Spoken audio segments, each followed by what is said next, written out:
Travelers headed to the U.S. may soon need to pay a hefty new visa fee to enter. My recommendation is to 100% boycott this country. Do not spend any money here. Do not plan any travels here. Show them that the world does not need the United States, because they don't. The summer was supposed to arrive like a reopening ceremony. Across the United States, airport terminals prepared for motion. Departure boards glowed in long amber rows. Conveyor belts hummed back to life. Coffee machines hissed before dawn. Announcements echoed through halls built for crowds that had been waiting years to return. In 10 American cities, hotel lights stayed on late into the night, curtains drawn back, rooms prepared, beds perfectly made, waiting. Banners stretched across terminals in half a dozen languages. Welcome signs stood polished and untouched. Event schedules were locked months in advance. Calendars filled with conventions, festivals, exchange programs, international bookings. Everything was ready, because everyone believed the same thing, that the world was coming back. After years of closed borders and delayed lives, this was supposed to be the moment when movement regained its rhythm, when cities inhaled again, when streets filled with unfamiliar accents, when restaurants stayed open past midnight because someone, somewhere, had just landed. And then, without drama, without countdowns or sirens, something shifted. No emergency announcement interrupted the broadcasts.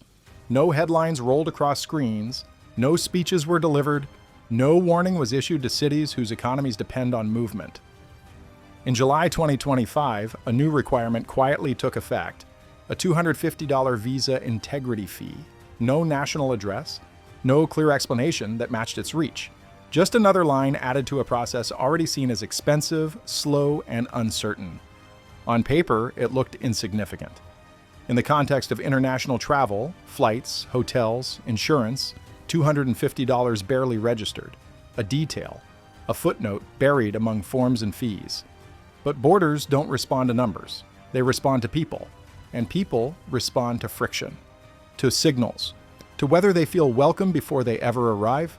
Within weeks, travel patterns didn't collapse, they didn't explode, they bent. Airlines noticed first. Overseas bookings softened, not canceled in waves, just delayed.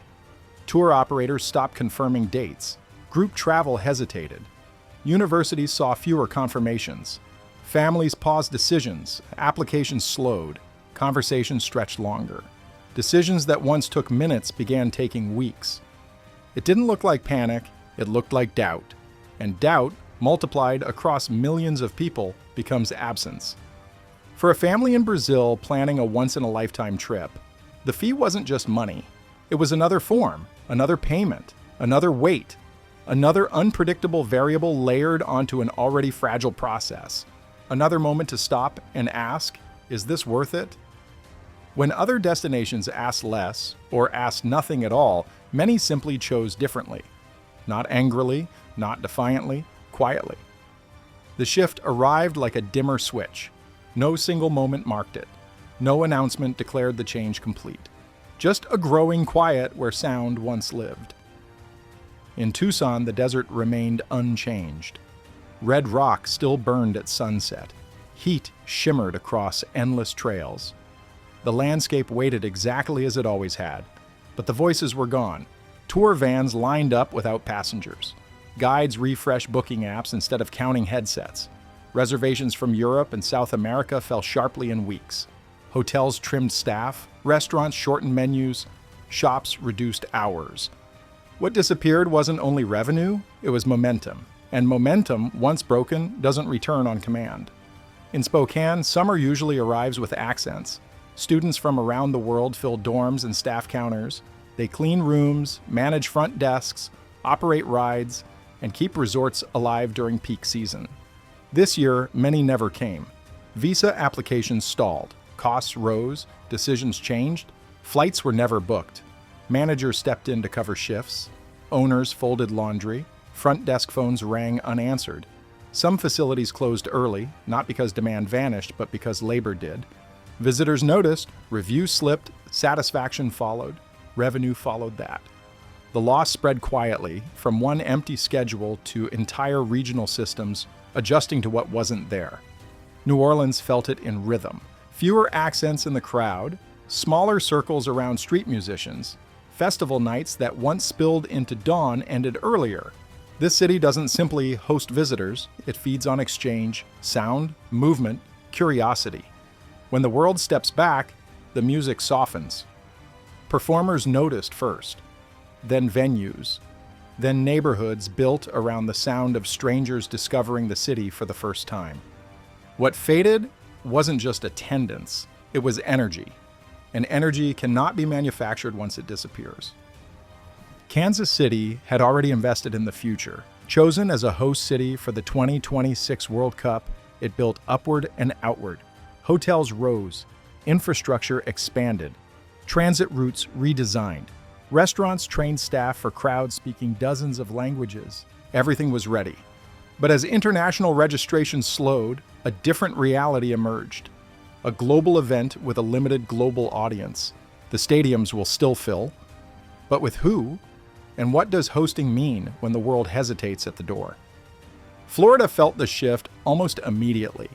Miami, long shaped by international movement, watched travel from Latin America decline. Nightclubs opened to thinner crowds. Hotels revised forecasts downward. Retail followed. In Orlando, theme parks reduced hours. International students, once the backbone of seasonal labor, stayed away. The rides still moved, the lights still flashed, the music still played. But the system holding the magic together strained. Los Angeles experienced its own silence.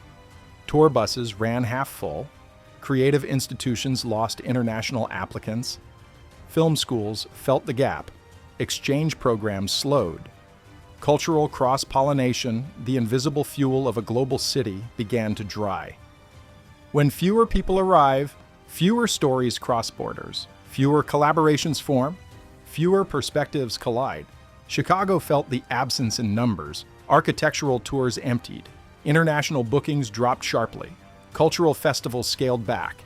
Exchange programs quietly dissolved. The skyline still stood proud. But its role as a crossroads of the world felt thinner. No single city caused this, no single industry created it, and no single city could stop it. The fee was introduced in the name of integrity and security. Those goals were real. But movement doesn't respond to intention, it responds to friction. Each added barrier reshapes behavior, each delay alters perception, each cost rewires decision-making. Over time, small obstacles create new habits. And habits, once formed, rarely reverse.